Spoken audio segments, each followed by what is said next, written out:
Hello student, তোমরা যারা ক্যালকাটা ইউনিভার্সিটির আন্ডারে সেমিস্টার 4-এর ছাত্রছাত্রী আছো এবং তোমাদের ইতিহাস সাবজেক্টটা এমডিসি কোর্সে অর্থাৎ পাস কোর্সে আছে, তোমাদের জন্য আজকের ক্লাসটা খুবই গুরুত্বপূর্ণ।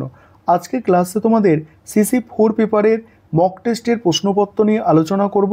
তোমাদের এই পেপারের যে সিলেবাস আছে সেই সিলেবাসের সবথেকে গুরুত্বপূর্ণ প্রশ্ন যেগুলো এবারে পরীক্ষায় আসতে পারে সেই প্রশ্নগুলো নিয়ে মক টেস্টের প্রশ্নপত্রটা তৈরি করা হয়েছে। আর তোমরা যারা ইংলিশ ভার্সনের স্টুডেন্ট আছো তোমরাও আজকে ক্লাসটা দেখো, কারণ মক টেস্টের প্রশ্নপত্রটা তোমরা ইংলিশেও পেয়ে যাবে। তোমাদের 75 মার্কস অর্থাৎ 75 নম্বরের পরীক্ষা হয় তোমরা জানো, এবং তোমাদের মেন কোয়েশ্চেন পেপার যেমন স্ট্রাকচার থাকে সেই স্ট্রাকচারেই মক টেস্টের প্রশ্নপত্রটা তৈরি করা হয়েছে। অর্থাৎ দেখো, প্রথমে বিভাগ কয়ে তোমাদের 5 নম্বরের প্রশ্ন 3টে অ্যান্সার করতে হয়, 5টা প্রশ্ন দেয়া থাকে। এখানে 5 নম্বরের আমি যে প্রশ্নগুলো রেখেছি দেখো, প্রথম প্রশ্ন হচ্ছে সামন্ততন্ত্র কি, দ্বিতীয় প্রশ্ন হচ্ছে পতি সংস্কার কি, থার্ড প্রশ্ন রেনেসাঁস মতবাদ বলতে কি বোঝো, 4 নম্বর প্রশ্ন এনক্লোজার আন্দোলনের সংক্ষিপ্ত আলোচনা করো, 5 নম্বর প্রশ্ন বাণিজ্য বিপ্লব বলতে কি বোঝো আলোচনা করো। এবারে বিভাগ খয়ে আছে তোমাদের 10 নম্বরের প্রশ্ন। 10 নম্বরের প্রশ্ন বিভাগ খ থেকে 2টি অ্যান্সার করতে হয়, 4টি প্রশ্ন দেয়া থাকে।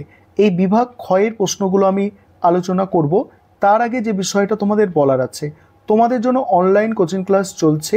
তোমরা যারা অ্যাডমিশন নিতে ইচ্ছুক, তবে এই সেমিস্টারে আর অ্যাডমিশন হবে না, পরের সেমিস্টারের জন্য তোমরা যারা অ্যাডমিশন নিতে ইচ্ছুক নিচের দেওয়া নম্বরে যোগাযোগ করতে পারো।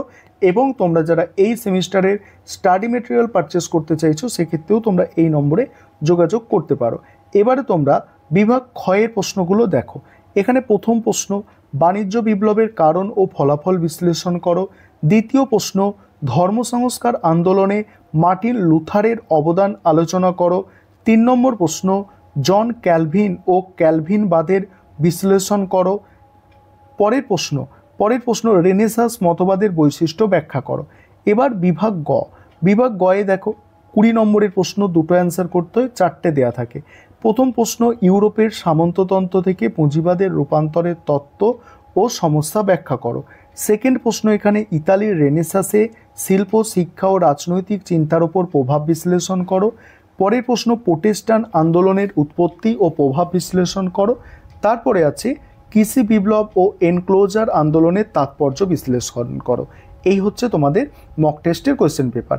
আর তোমরা যারা ইংলিশ ভার্সনের স্টুডেন্ট আছো এবার তোমরা দেখে নাও ইংলিশে কোয়েশ্চেনগুলো। আর আমাদের ইংলিশ ভার্সনেও স্টাডি মেটেরিয়াল রেডি আছে। তোমরা যারা চাইছো যে ইংলিশ ভার্সনের স্টাডি মেটেরিয়াল পারচেস করবে তোমরা পারচেস